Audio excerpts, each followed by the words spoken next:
नमस्कार साथियों, एक बार फिर से आप सभी का बहुत बहुत स्वागत है आपका अपना यूट्यूब चैनल आरके स्टडी पे। मैं हूं Ravindra Kumar. Guys, database management system का हमारा क्लास चल रहा था जिसमें आज लेसन नंबर 5 हम लोग पढ़ने वाले हैं। ठीक है, लेसन नंबर 1, 2, 3, 4 कंप्लीट हो चुका है और हम लोग लेसन नंबर 5 पढ़ने वाले हैं। और अगर आपने पिछले वीडियो नहीं देखा है तो आपको प्ले लिस्ट पर मिल जाएगी, वहाँ से जाकर आप लोग देख सकते हैं। ठीक है, तो गाइज आज हम लोग लेसन नंबर 5 में एसक्यूएल के बारे में डिस्कस करने वाले हैं कि एसक्यूएल क्या है, एसक्यूएल क्यों ज़रूरी है, एसक्यूएल का यूज कैसे किया जाता है और एसक्यूएल में डीडीएल और डीएमएल क्या होते हैं। ठीक है, data definition language, data manipulation language और डाटा कंट्रोल लैंग्वेज किस तरह से इनके कमांड एसक्यूएल के अंतर्गत में चलते हैं, सारे के सारे डिस्कस करने वाले हैं। तो वीडियो में लास्ट तक बने रहिएगा। चैनल पे नए हो तो सब्सक्राइब कर लीजिएगा, साथ में बेल आइकन भी प्रेस कर लीजिएगा क्योंकि इससे रिलेटेड आपको वीडियो मिलती रहती है। ठीक है, तो सबसे पहले गाइज हम आपको बता दें कि फ्री पीडीएफ के लिए हमारे टेलीग्राम से जुड़ सकते हैं। टेलीग्राम का नाम दिया गया है आरके स्टडी 2.0, वहाँ पर जाके सर्च करेंगे। ठीक है, तो मिल जाएगा या फिर डिस्क्रिप्शन में लिंक होगा, वहाँ क्लिक करके आप सीधे ज्वाइन हो जाएगा। वहाँ पे आपको हिंदी और इंग्लिश दोनों में बुक अवेलेबल है, तो आप जाके वहाँ पे फ्री कॉस्ट अपलोड कर सकते हैं। ओके, सो गाइज आज हम बता देते हैं आपको फिर से कि हम लोग आज क्या क्या पढ़ने वाले हैं। सबसे पहले गाइज बता दें कि एसक्यूएल क्या है, इसके बारे में जानेंगे। ठीक है, इसके बाद हम लोग समझेंगे कि जो एसक्यूएल है उसका उपयोग क्यों होता है, किस लिए होता है, कैसे होता है। तीसरा हमारा है कि जो एसक्यूएल होता है उस पर वेबसाइट कैसे काम करते हैं, हमारे जो वेबसाइट जो भी हम लोग गूगल पे वगैरह पे सर्च करते हैं वो किस हिसाब से एसक्यूएल में काम करते हैं, उसके बारे में समझेंगे। और जो चौथा है हमारा कि एसक्यूएल का इतिहास, यहाँ से क्वेश्चन आने वाले हैं कि एसक्यूएल का आविष्कार कब हुआ था, ऑब्जेक्टिव क्वेश्चन आपके आने वाले हैं यहाँ से, तो पूरा एकदम हिस्टोरी अच्छे से पढ़ेंगे। एसक्यूएल के जो कमांड है जो हम लोगों को यहाँ पे 2 ही पढ़ना है, लेकिन हम आपको 3 के बारे में बताएंगे। आपको डीडीएल, डीएमएल और डीसीएल। ठीक है, यहाँ पे आपको 2 ही पढ़ना है, एक पढ़ना है आपको डीडीएल और डीएमएल, लेकिन यहाँ पे हम आपको 3 बताएंगे। ठीक है, तो चलिए स्टार्ट करते हैं। तो सबसे पहले समझते हैं कि एसक्यूएल क्या होता है। ठीक है, आज हमारा जो पॉइंट है सबसे इम्पोर्टेंट है ये, और इससे क्वेश्चन पक्का आने वाला है। तो एसक्यूएल क्या होता है चलिए जानते हैं। ओके, एसक्यूएल का जो फुल फॉर्म होता है वो होता है स्ट्रक्चर्ड क्यूरी लैंग्वेज। क्या होता है? Structure Curie language. जो एसक्यूएल होता है एक क्यूरी लैंग्वेज होता है। कैसा होता है गाइज? Curie language. इस बात को ध्यान में रखिएगा कि एसक्यूएल का फुल फॉर्म क्या होता है, डायरेक्ट आपको 1 नंबर में पूछ सकता है। तो स्ट्रक्चर्ड क्यूरी लैंग्वेज होता है। ठीक है, तो ये आपके ऑब्जेक्टिव क्वेश्चन में पूछे गए क्वेश्चन इस टाइप के आ सकते हैं।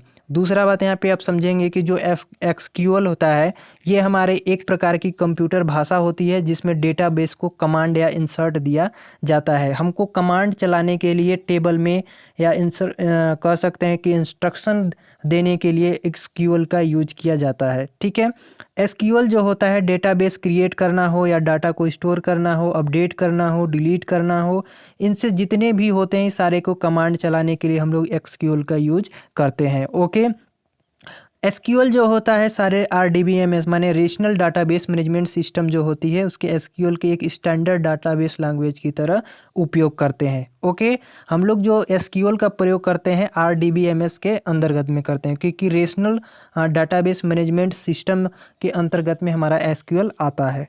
ठीक है, आरडीबीएमएस में हम लोग रीजनल डाटाबेस मैनेजमेंट सिस्टम बताए थे कि इसमें क्या होता है कि आपका टेबल में डाटा को स्टोर किया जाता है आरडीबीएमएस के अंतर्गत में। तो गाइस जो हमारा एसक्यूएल है, ठीक है, उसको आसानी से हम आपको थोड़ा सा समझाने की कोशिश करेंगे कि मान लेते हैं जैसे कि हमारे पास फेसबुक का अपना अकाउंट बनाना है। ठीक है, आपको फेसबुक का अकाउंट बनाना है और इसके लिए आपको क्या करना पड़ता है? रजिस्ट्रेशन फॉर्म भरना पड़ता है। कह सकते हैं कि वहाँ पे कुछ आपको फॉर्म दिया रहता है, उसको आपको भरना होता है। तो जो आप फॉर्म भरते हैं, ठीक है, फॉर्म भर के जो आप सबमिट करते हैं, सबमिट बटन पे वहाँ पे देखिएगा दिया रहता है। फॉर्म जैसे ही भरे आपका date of birth, mobile number, जो भी जितना भी उसके रूल होते हैं सारे के सारे रजिस्ट्रेशन करने के बाद आपके सबमिट बटन पे क्या करने होते हैं? क्लिक करने होते हैं। ठीक है, तो जैसे ही फॉर्म को आपने भर दिए गए हैं तो सारे डाटा फेसबुक के डेटाबेस में स्टोर हो जाते हैं। ठीक है, माने जितने भी आप डिटेल्स कोई भी फॉर्म भरिए तो उसमें आप जिसमें भी फॉर्म भरेंगे तो उसके जो डेटा होते हैं उसमें क्या हो जाते हैं? स्टोर हो जाते हैं, चाहे आप जिस ऐप का यूज करते हैं। ओके, आप कोई भी ऐप खोलते हैं उससे पहले आपके कुछ डिटेल्स मांगते हैं, आप डिटेल्स को अलाउ करते हैं तो आपके जो डाटे होते हैं उसी ऐप पे स्टोर हो जाते हैं। ठीक है, तो हमारा जो एसक्यूएल का काम होता है डाटा को मतलब आरडीबीएमएस के अंतर्गत में हमको डाटा को स्टोर ही किया जाता है। सो गाइज यहाँ पे थोड़ा सा और समझेंगे हम आप लोग आगे। तो गाइज आगे हम लोग यहाँ पे समझेंगे कि जैसे ही हम लोग वहाँ पे सबमिट बटन को क्लिक करते हैं तो सबमिट बटन को क्लिक करते हैं बैक एंड में एसक्यूएल एक कमांड एग्जीक्यूट होगा। माने जैसे ही हम लोग वहाँ पे सबमिट करते हैं तो हमको वहाँ पे बैक में फिर एक दिखाने लगता है कि हमारा जो हमने सबमिट किया वो क्या करता है, रन करने लगता है। ठीक है, तो उसमें जो डाटाबेस होता है, डाटाबेस का उसमें क्या होता है, स्टोर होता है। ठीक है, उसके जो डाटा होते हैं उसमें स्टोर हो जाते हैं। तो डाटाबेस को डाटा स्टोर करने का इंस्ट्रक्शन देने लगता है कि यहाँ पे जो हमने अभी फॉर्म को फिलअप किया है, ध्यान से समझ लीजिएगा कि जो हमने अभी फॉर्म फिलअप किया है उसमें जो हमने डाटा भरे हैं वो सारे के डाटा क्या करना होना चाहिए, स्टोर होना चाहिए डाटाबेस के अंतर्गत में। ठीक है, तो हमारा वहाँ पे इंस्ट्रक्शन देने लगता है। ठीक है, तो इस बात को एसक्यूएल प्रूव करता है। अब यहाँ पे थोड़ा सा और समझेंगे कि यानी हम लोग जब रजिस्ट्रेशन फॉर्म या डेटाबेस के बीच कम्युनिकेट यानी बातचीत हो रही हो एसक्यूएल की भाषा में होती है। ठीक है, अभी एसक्यूएल के जो अभी हमने आपको जितने भी प्रोसेस अभी बताए फेसबुक को रजिस्ट्रेशन से लेके, तो ये सारे के सारे आपके एसक्यूएल के अंतर्गत में आते हैं। ठीक है, तो आई होप गाइज कि एसक्यूएल जो होते हैं किस टाइप के यूज होते हैं, क्यों होते हैं, आपने समझ रहे होंगे। ठीक है, अभी एसक्यूएल का जो यूज होता है उसको बताएंगे तो आपको बहुत ज़्यादा ईजी फाइंड आउट हो जाएगा। ठीक है, तो आप लोग एकदम ध्यान से समझिएगा कि जो एसक्यूएल होता है, एसक्यूएल का काम डाटाबेस से जुड़े कौन कौन से ऑपरेशन परफॉर्म हो रहे हैं, उसको कौन कौन से परफॉर्म किए जा सकते हैं, इसका ये ध्यान रखता है। तो सबसे पहले हम लोग समझते हैं कि ये क्या क्या करते हैं। तो सबसे पहले यहाँ पे ये देखेंगे कि जो हमारा एसक्यूएल होता है डेटाबेस में नए डेटा को इंसर्ट करने का वर्क करता है। ठीक है, अब इनके जो भाग हैं उनमें बताएंगे कि किस में क्या होगा, वो तो बाद में बताएंगे, लेकिन हम पहले ये बताना चाहते हैं कि जो हमारा एसक्यूएल है उसका यूज हम लोग डेटाबेस में नए डेटा को इंसर्ट करने के लिए यूज करते हैं। दूसरी बात यहाँ पे गाइज ये बताना चाहते हैं कि जो हमारा एसक्यूएल है वो पहले से मौजूद जो डाटा होता है, पहले से जो मौजूद उसमें डाटा होगा उसको अपडेट करेगा या मोडिफाई करने का संकेत देता है। अब यहाँ पे बात समझिएगा कि जैसे हमने फेसबुक पे जब वहाँ पे लॉगिन कर दिए तो हमको उसको अपडेट करने के लिए, जैसे अपडेट करने के लिए नहीं आता है, अभी आपने कोई ऐप इंस्टॉल किया तो इंस्टॉल करने के बाद आपको क्या करना होता है, उसको अपडेट करना पड़ता है। ठीक है, हर महीने अपडेट हो जाएगा, 15 दिन में वो अपडेट आ जाता है। अपडेट का मतलब है कि नया वर्जन। तो उसी हिसाब से हमारा जो एसक्यूएल है वो हमको क्या करता है, डाटा को अपडेट करने का मौका देता है। दूसरी बात यहाँ पे आगे कर लेते हैं जो हमारा है कि डेटा को डिलीट कर सकते हैं एसक्यूएल के अंतर्गत में। अगला हम यहाँ बात करेंगे कि जो हमारा डाटाबेस है, ठीक है, एक डाटाबेस के अंदर आप नया टेबल क्रिएट कर सकते हैं, इसकी इजाज़त भी एसक्यूएल देता है। एसक्यूएल के अंतर्गत में बहुत सारे फ़ायदे हैं। एसक्यूएल बहुत सारे जो लैंग्वेज होते हैं उनको वो कोऑपरेट करता है। एसक्यूएल के अंतर्गत में आप पढ़ेंगे तो आप मतलब इसके जो अभी जावा पढ़ लें या सी पढ़ ले, सी प्लस प्लस पढ़ लेते, बहुत सारे इनके जो प्रोग्राम है ये एसक्यूएल के अंतर्गत में आ जाते हैं। ठीक है, आगे हम लोग बात करेंगे कि जो टेबल होते हैं, टेबल को ड्रॉप यानी डिलीट कर सकते हैं हम लोग एसक्यूएल के अंतर्गत में, यानी हम लोग को डिलीट करने का भी मौका देते हैं। दूसरा बात यहाँ पे आगे कर लेते हैं कि जो हमारा व्यू है, स्टोरेज, जिसको प्रोसीजर और फंक्शन क्रिएट कर सकते हैं इसके अंतर्गत में। हमारा जो व्यू है, जो हमने वहाँ पे व्यू देख रखा है, उसको क्या करना है, उसके फंक्शन को क्रिएट करने का भी मौका देता है। अगला हमारा है कि जो उसके टेबल्स है, उसके जो टेबल्स हैं, ठीक है, और उसके जो व्यू है उसके लिए क्या करता है, परमिशन को सेट कर सकता है, उसमें परमिशन अलाउ कर देता है। ओके, तो गाइज इतने सारे आपने आई होप समझ गया होगा कि जो एसक्यूएल है इतने सारे फंक्शन को प्रदान करता है। ठीक है, तो गाइज यहाँ पे आगे हम बताना चाहते हैं जो हमारा एसक्यूएल होता है एक, यानी डायरेक्ट हम कह सकते हैं कि डाटाबेस मैनेजमेंट सिस्टम में सारे काम एसक्यूएल के द्वारा किया जाता है, यानी आरडीबीएमएस के अंतर्गत में हम लोग एसक्यूएल के द्वारा करते हैं। रेशनल डाटाबेस मैनेजमेंट सिस्टम के अंतर्गत हम लोग एसक्यूएल का यूज करते हैं। अब यहाँ पे सबसे बड़ी बात गाइज यहाँ पे ये है कि जो हमारा एसक्यूएल होता है, ठीक है, उसका मतलब वेबसाइट जो होते हैं हमारे उसमें किस हिसाब से हमारे वर्क करते हैं, इसको चलिए समझ लेते हैं। तो गाइज हमारा जो वेबसाइट पे एसक्यूएल का यूज होता है, जैसे हम आपको बता दें कि जो डायनेमिक वेबसाइट होते हैं, जैसे कि सभी डाटा बेस ड्राइव होते हैं, जैसे कि सोशल मीडिया पे आपने देखा होगा, ऑनलाइन बैंकिंग या ई कॉमर्स कर सकते हैं, रेलवे या फिर जैसे इस टाइप के जितने भी साइट होते हैं, ठीक है, ये साइट डायनेमिक्स वेबसाइट कहलाते हैं। तो इसके जितने भी इस टाइप के साइट होते हैं वो सारे के सारे किससे जुड़े होते हैं, वो सारे के सारे एसक्यूएल से जुड़े होते हैं, यानी एसक्यूएल का यूज करते हैं, ठीक है। माने हम कह सकते हैं कि जो सोशल मीडिया से रिलेटेड हम लोग ऑनलाइन बैंकिंग करते हैं, चाहे ई कॉमर्स करते हैं या रेलवे रिजर्वेशन करते हैं, या जो भी इस टाइप के जितने भी इससे जुड़े रिलेटेड हमारी डायनेमिक वेबसाइट होती हैं, सारे के सारे हम लोग एसक्यूएल का यूज करते हैं, ठीक है। तो एसक्यूएल हमारा इस प्रकार से काम आता है। आगे हम लोग देख सकते हैं कि जो एसक्यूएल हमारा होता है वो लाइव वेबसाइट में आखिरी एसक्यूएल कैसे काम करता है, इसको थोड़ा सा हम लोग समझते हैं कि लाइव वेबसाइट जो होती है उसमें एसक्यूएल कैसे काम करता है। तो किसी भी वेबसाइट में अकेला एसक्यूएल कुछ काम नहीं कर सकता है, इसके लिए कई सारी चीज़ों का एक साथ मिलाकर काम करना होता है और इसके लिए कुछ चीज़ों की ज़रूरत पड़ती है। जैसे कि यहाँ पे बताया जा रहा है कि हमको लाइव क्या उसको बोलते हैं कि लाइव आपको वेबसाइट अगर बनाना है एसक्यूएल के अंतर्गत में, तब उसके लिए कुछ कंडीशन होते हैं। जैसे कि आपको बता दें कि किसी भी वेबसाइट में अकेला एसक्यूएल काम कुछ नहीं कर सकता। इसके लिए क्या कर सकते हैं, इनके कुछ ज़रूरत पड़ती है, जो ज़रूरत पड़ती है चलिए उनको बता देते हैं। पहला तो है कि DBMS प्रोग्राम, माने डाटाबेस मैनेजमेंट सिस्टम का जो प्रोग्राम है, जैसे कि my SQL, SQL server, my access, Oracle, ठीक है, स्क्लेट आदि इस टाइप के जितने भी इसके सर्वर्स हैं या फिर कह सकते हैं DBMS के प्रोग्राम्स हैं, ये सारे की ज़रूरत पड़ती है जब लाइव हम लोग उसकी क्या वेबसाइट बनाते हैं, ठीक है। दूसरी बात यहाँ पे हम लोग कर सकते हैं कि जो सर्वर साइड होता है वो क्या होता है, स्क्रिप्टिंग, जैसे कि हम लोग PHP या ASP इस टाइप के उसके सर्वर साइड पे स्क्रिप्टिंग की जाती है। दूसरी बात यहाँ पे हम लोग कमांड चलाते हैं, क्या चलाते हैं, एसक्यूएल कमांड चलाते हैं। साइट को हम लोग को बेहतरीन बनाने के लिए एसक्यूएल कमांड चलाना पड़ता है, जो हम अभी कमांड पढ़ेंगे। और हम लोग HTML और CSS का भी यूज करते हैं। अब देखिए HTML क्या होता है, हाइपरटेक्स्ट मार्कअप लैंग्वेज होता है, ठीक है। इसको आपने थर्ड सेमेस्टर में पढ़ा होगा कि जो HTML है हमारा वो हाइपरटेक्स्ट मार्कअप लैंग्वेज होता है, जो इसका यूज हम लोग किसी भी वेब पेज को डिजाइन करने के लिए यूज करते हैं। CSS हमारा क्या होता है, सो गाइज हमारा जो CSS होता है, ठीक है, CSS का फुल फॉर्म होता है कास्ट कैडिंग स्टाइल सीट होता है, ठीक है। तो इसका यूज हम लोग रंग को चेंज करने के लिए करते हैं अपने साइड पे। आपने देखा होगा कि जब आपने कोई वेब पेज खोला तो वेब पेज खोलने के बाद वहाँ पे किसी दूसरे पेज में जाना होता है, ठीक है। तो इस टाइप के जो होते हैं CSS के अंतर्गत में आते हैं।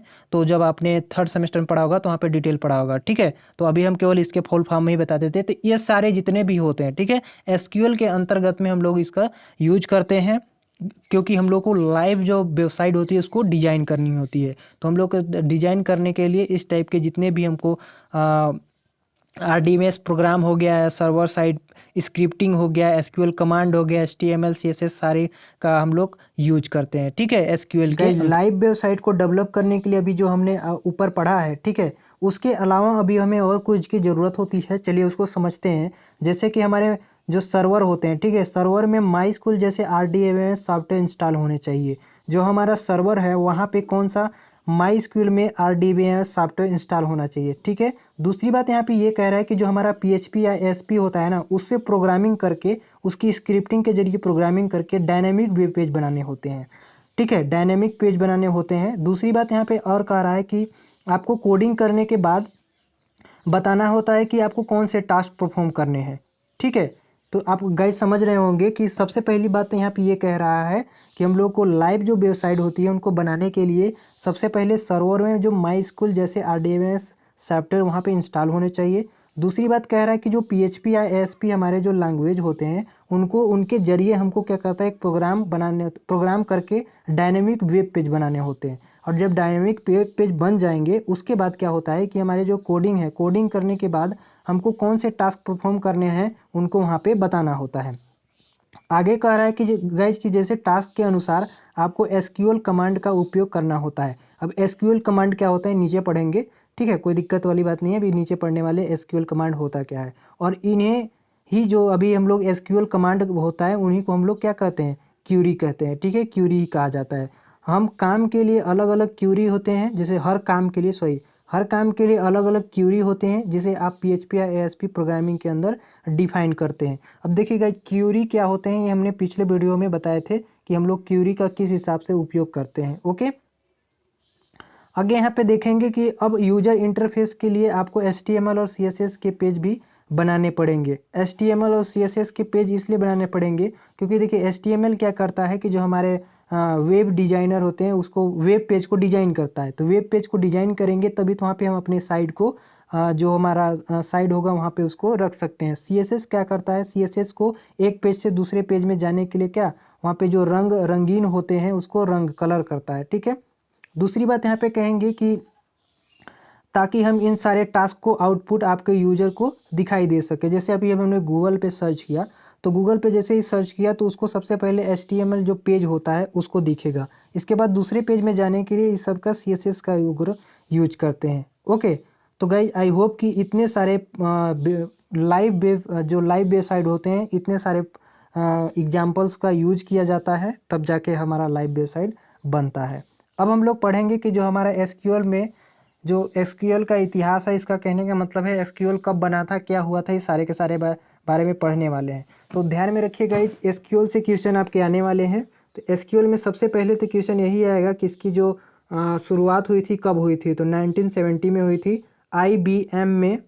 ठीक है, IBM में डोनाल्ड डी चैम्बरलिन और रायमोंड, नाम याद रखिएगा, F बॉयस द्वारा SQL का पहला वर्जन बनाया गया था। कब बनाया गया था गाइज? 1970 में पहला वर्जन बनाया गया था। ठीक है, जिसे कह रहे हैं कि SQL माने स्ट्रक्चर इंग्लिश क्यूरी लैंग्वेज कहा जाता था। पहले कौन सा था, ये भी यहाँ से क्वेश्चन बना आपका कि जो SQL है हमारा वो सबसे पहले किस नाम से जाना जाता था। तो सबसे पहले किस नाम से जाना जाता था guys? Structure English Curie language. Okay, आगे हम लोग यहाँ पे पढ़ेंगे कि जो हमारा IBM है, IBM के डेटाबेस से डाटा रिट्रीव करने के लिए बनाया गया था।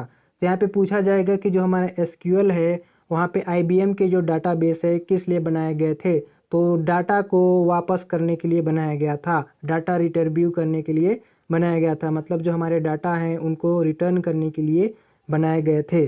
दूसरी बात यहाँ पे कहेगा कि 1973 में इसका नाम बदल कर SQL कर दिया गया। तो आपका क्वेश्चन यहाँ से बना कि SQL जो है वो कब बना था, SQL कब बना था, तो आपको बताना पड़ेगा कि 1973 में। सॉरी, यहाँ पे आपका क्वेश्चन बनेगा कि SQL जो है उसका नाम कब बदला गया था। ठीक है, माफ़ कीजिएगा, यहाँ पे आपको ये क्वेश्चन बनेगा कि जो SQL है उसका नाम कब बदला गया था, तो आप बताएंगे कि 1973 में बदला गया था। दूसरी बात यहाँ पे कहेगा कि SEQUEL नाम पहले से एक कंपनी की ट्रेडमार्क थी।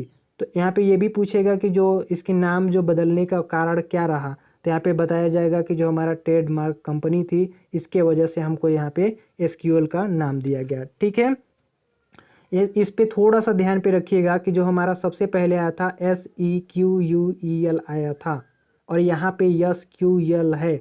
यहाँ पे एक बात ध्यान में रखिएगा कि इसमें से एक यस ले लिया, फिर बीच में ई छोड़ दिया तो क्यू ले लिया, इसके बाद यहाँ पे दो छोड़ना पड़ेगा तो फिर आपको लास्ट में लेना पड़ेगा। तो यहाँ पे SQL बना है। ठीक है, तो आपको यहाँ पे ये चीज़ ध्यान में रखना है कि पहला तो आपका ये हो गया कि सबसे पहले 1970 में बना था जो स्ट्रक्चर इंग्लिश क्यूरी लैंग्वेज के नाम से जाना गया। दूसरा आपका क्वेश्चन यहाँ से ये बना कि जो हमारा 1973 में है इस पर नाम बदल के SQL रखा गया।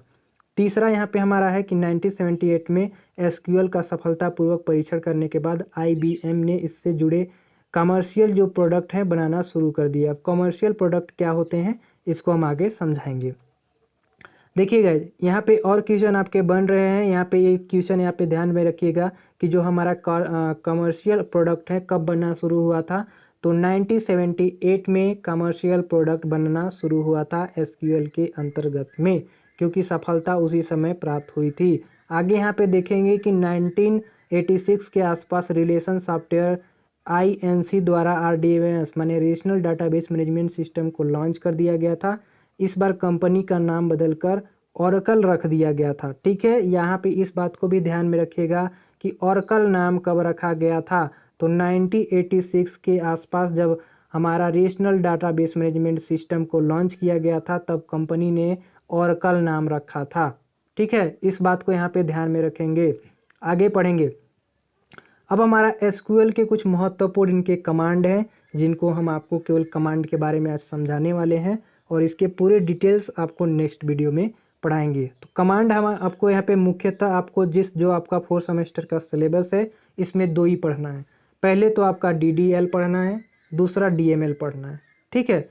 और अगर मुख्यतः यूज जो होता है वो 3 का होता है, DDL और आपका DML और DCL का, ठीक है। कौन कौन सा यूज होता है? DDL, ठीक है, डाटा डिफिनेशन लैंग्वेज, DML यानी इसको बोलेंगे डाटा मैनिपुलेशन लैंग्वेज, और एक होता है DCL, डाटा कंट्रोल लैंग्वेज। लेकिन हम लोग के 4 सेमेस्टर में बस 2 पढ़ना है, DDL और DML। इसे नहीं पढ़ना है, लेकिन इसके बारे में हम आपको कुछ बता देंगे, कोई दिक्कत नहीं है। डाटा डिफिनेशन लैंग्वेज का कहने का मतलब यहाँ पे ये है कि अपने जो इसके डाटाबेस होते हैं इसको डिफाइन करने के लिए यूज किया जाता है, ठीक है। इसको डिफाइन करता है, ये डिफिनेशन होता है, मैंने इसकी डिफाइन करता है। दूसरा बात यहाँ पे DML जो होती है, DML माने डाटा मैनिपुलेशन लैंग्वेज होती है। इसमें क्या होता है कि जो हमारे डाटा हैं, जो हमारे टेबल में डाटा स्टोर होते हैं, उसको किस तरह से इंसर्ट कर सकते हैं, डिलीट कर सकते हैं, ये सारे उसमें ड्रॉप कर सकते हैं, सारे के सारे फंक्शन डाटा मैनिपुलेशन लैंग्वेज देता है। तीसरा जो हमारा है DCL, और डाटा कंट्रोल लैंग्वेज है। जो डाटा कंट्रोल लैंग्वेज ये करता है कि जो हमारे डाटा है उसको किस प्रकार से कंट्रोल कर सकते हैं, वो सारे फंक्शन हमारे इसमें देते हैं। तो सबसे पहले हम लोग DDL कमांड पढ़ने वाले हैं, ठीक है। तो सबसे पहले जो DDL हमारा होता है, जो हमने बताया कि इसको डिफाइन करने के लिए यूज किया जाता है, तो इसमें सबसे पहले कमांड जो चलता है, क्रिएट का कमांड चलता है। किसका गाइज चलता है? क्रिएट का। अब क्रिएट का काम क्या होता है कि डाटाबेस में ऑब्जेक्ट को क्रिएट करने के लिए यूज करते हैं। ध्यान में रखिएगा कि सबसे पहले DDL में क्रिएट का कमांड चलता है। याद रखिएगा, यहाँ पे से क्वेश्चन बना आपका कि DDL में कौन सा कमांड चलता है। तो सबसे पहला जो होता है क्रिएट का। किसका गाइज? क्रिएट का। तो क्रिएट का वर्क क्या है कि डाटाबेस में नए ऑब्जेक्ट क्रिएट करने के लिए इसका यूज किया जाता है। दूसरा जो हमारा कमांड चलता है वो अल्टर चलता है। क्या चलता है? अल्टर। अल्टर का यूज क्या होता है कि डाटाबेस के स्ट्रक्चर में बदलाव करने के लिए यूज किया जाता है। जो हमारा डाटाबेस में स्ट्रक्चर होते हैं उनको बदलाव करने के लिए अल्टर का यूज करते हैं, ठीक है। या फिर हम लोग बोल सकते हैं कि ऑब्जेक्ट जैसे टेबल आदि को मोडिफाई करने के लिए यूज किया जाता है। ओके, अब अगला हम लोग पढ़ेंगे कि जो हमारा ड्रॉप है। तो ड्रॉप का यूज डाटा में से ऑब्जेक्ट को डिलीट करने के लिए ड्रॉप का यूज करते हैं। यानी किसी भी ऑब्जेक्ट को डिलीट करने के लिए ड्रॉप का यूज करते हैं। इसमें और हैं जैसे कि कमेंट। क्या है गाइज? कमेंट, ठीक है। और आगे हम बता देते हैं। तो कमेंट का जो यूज होता है, डाटा डिक्शनरी में जो कमेंट होते हैं उनको ऐड करने के लिए यूज किया जाता है। ये जो कमेंट का जो कमांड चलता है उनको डाटा को ऐड करने के लिए यूज करते हैं, ठीक है। तो गाइज यहाँ पे समझ गए होंगे कि जो हमारा क्रिएट है डाटाबेस में क्रिएट करने के लिए यूज किया जाता है क्रिएट कमांड का। अल्टर कमांड का यूज हम लोग टेबल में स्ट्रक्चर को, डाटाबेस के स्ट्रक्चर में बदलाव करने के लिए अल्टर का यूज करते हैं। तीसरा हमारा जो है कि ड्रॉप। तो ड्रॉप कमांड का यूज हम लोग डाटाबेस में से ऑब्जेक्ट को डिलीट करने के लिए यूज करते हैं। अगला हम बताए थे आपको कमेंट। तो कमेंट जो हमारा कमांड चलता है वो डाटा डिक्शनरी में कमेंट को ऐड करने के लिए यूज किया जाता है। अगला एक और होता है जो हमारा रीनेम होता है। रीनेम में क्या होता है? जो रीनेम कमांड चलाते हैं DDML में, उसको हम लोग ऑब्जेक्ट का रीनेम माने नाम बदलने के लिए यूज करते हैं, ठीक है। रीनेम जो कमांड हम लोग चलाते हैं उसको नाम बदलने के लिए यूज करते हैं। तो एक गाइज हम लोग DDL पढ़ लिए। अब हम लोग पढ़ेंगे DML, ठीक है। तो DML जो होता है इसका फुल फॉर्म होता है डाटा मैनिपुलेशन लैंग्वेज। इसके देखिए कमांड्स क्या क्या हैं उनको चलिए पढ़ते हैं। तो ये सबसे पहले जो कमांड चलाता है वो सिलेक्ट का कमांड चलाता है। क्या चलाता है गाइस? सिलेक्ट का। सिलेक्ट का क्या काम है कि एक डेटाबेस में से डाटा को वापस करने के लिए, यानी कह सकते हैं एक या एक से अधिक टेबल से डाटा को रिट्रीव करने के लिए सेलेक्ट कमांड का यूज किया जाता है। तो यहाँ पे ध्यान में रखिए कि जो DML होता है उसमें सेलेक्ट का जो ऑप्शन होता है, सेलेक्ट कमांड जो चलाते हैं वो हम लोग एक या एक से अधिक टेबल से डाटा को रिट्रीव करने के लिए, माने डाटा को वापस करने के लिए इस कमांड का यूज करते हैं। दूसरा हमारा इंसर्ट कमांड है। DML में हमको लोग इंसर्ट कमांड का कोई नया रिकॉर्ड एंटर करने के लिए यूज करते हैं, जैसे टेबल में डाटा को इंसर्ट करना, क्या करना गाइज, नया रिकॉर्ड यहाँ पे लिखा गया है ना, नया रिकॉर्ड इंटर करने के लिए, यानी हम लोग बोल सकते हैं कि जो हमारा टेबल है उसमें डाटा को इंसर्ट करने के लिए इंसर्ट कमांड का यूज करते हैं। अगला हमारा यहाँ पे है कि अपडेट। अपडेट में यहाँ पे लिखा गया कि रिकॉर्ड को मोडिफाई करने के लिए यूज किया जाता है। माने हमारा जो टेबल है, टेबल में मौजूद डाटा को अपडेट करना, क्या करना, अपडेट करने के लिए हम लोग अपडेट कमांड का यूज करते हैं डीएमएल के अंतर्गत में। डीएमएल के अंतर्गत में एक चलाते हैं डिलीट कमांड। तो डिलीट कमांड में हम लोग रिकॉर्ड को डिलीट करने के लिए यूज करते हैं, यानी टेबल में सभी रिकॉर्ड को डिलीट करने के लिए डिलीट कमांड का यूज किया जाता है। ओके, इस बात को यहाँ पे ध्यान में रखिएगा। तो ये सारे कमांड किस किस लिए यूज किए जाते हैं यहाँ पे लिखा भी है, आप लोग समझ भी गए होंगे। एक और आती है जो सेल होता है, ठीक है, कॉल होता है, जिसको हम लोग बोल सकते हैं, जो कॉल होता है कि जावा सब प्रोग्राम को कॉल करने के लिए इसका यूज करते हैं। कॉल मतलब डीएमएल के अंतर्गत में जो कॉल कमांड होता है उसको हम लोग जावा जो सब प्रोग्राम होते हैं उसको कॉल करने के लिए यूज किया जाता है। तो इसका अभी उतना यूज नहीं होता है, ठीक है। और एक आपका आता है, इसमें नहीं है गाइज क्योंकि आपको इतने ही पढ़ना था, ठीक है। हम आपको डीएमएल के बारे में भी बता देते हैं, सॉरी डीसीएल के बारे में, डाटा कंट्रोल लैंग्वेज। तो ये देखिए क्या होता है कि जो डीसीएल होता है इसके जो डाटा होते हैं उनको कंट्रोल करने के लिए उपयोग करते हैं, ठीक है। डाटाबेस में संग्रहित डाटा को एक्सेस को कंट्रोल या नियंत्रित करने के लिए हम लोग डीसीएल का उपयोग करते हैं। ओके गाइज, तो डीसीएल क्या होता है आपने समझ गया होगा। दूसरी बात, इसमें जो कमांड चलते हैं उसको भी हम आपको बता देते हैं। सो गाइज, हम लोग जो आपका डीसीएल बता रहे थे अभी, अब आपको मैंने डाटा कंट्रोल लैंग्वेज होता है, इनका कुछ उपयोग होते हैं, जिसको हम लोग पहला जो होता है हमारा ग्रांट होता है, ठीक है, GRANT। तो जो ये ग्रांट होता है ये डाटाबेस के लिए जो यूजर होते हैं, ठीक है, उनको ये प्रिविलेज जो होते हैं उनको प्रदान करने के लिए यूज किया जाता है। दूसरा होता है कि रिवोक होता है, माने RE, ठीक है, REVOKE। तो इसका जो यूज होता है, ये ग्रांट जो कमांड हमारा हो गया, जो अभी हमारा ये ग्रांट कमांड पढ़ा, तो ये जो ग्रांट कमांड होते हैं, ग्रांट कमांड के द्वारा दिए गए विशेष इसके अधिकार जो होते हैं उसको वापस लेने के लिए इसका यूज किया जाता है, इस कमांड का यूज किया जाता है। इसमें मात्र 2 कमांड का यूज किया जाता है डीसीएल में, ठीक है। डीसीएल में 2 कमांड का यूज किया जाता है जो हम लोग बता दिए, एक हो गया ग्रांट, ठीक है, एक आपका ग्रांट हो गया, दूसरा आपका क्या हो गया, रिओ। तो ये दोनों के हम कार्य बता दिए। पहला का जो ग्रांट का काम होता है, GRANT यहाँ पे एन होगा, तो ये जो ग्रांट का काम होता है इसको बता दिए कि डाटा के लिए यूजर को प्रिविलेज प्रदान करने के लिए यूज किया जाता है। जो रिवोक होता है, इसका ग्रांट जो कमांड होता है, मैंने ये जो कमांड होते हैं इनके द्वारा विशेष अधिकार को वापस करने के लिए रिवोक कमांड का प्रयोग करते हैं। तो आई होप गाइज कि इससे आपको बहुत ज़्यादा नॉलेज मिला होगा और इससे जो क्वेश्चन बनेंगे वो सारे के सारे आपने समझ गया होगा। तो बस आज के लिए इतना ही, मिलेंगे नए वीडियो में, तब तक के लिए जय हिंद। आपके लिए बहुत मेहनत करते हैं, तो चैनल पे नए हो तो सब्सक्राइब जरूर कर लीजिएगा और एक लाइक कर लीजिएगा। तब तक के लिए बाय बाय, टेक केयर।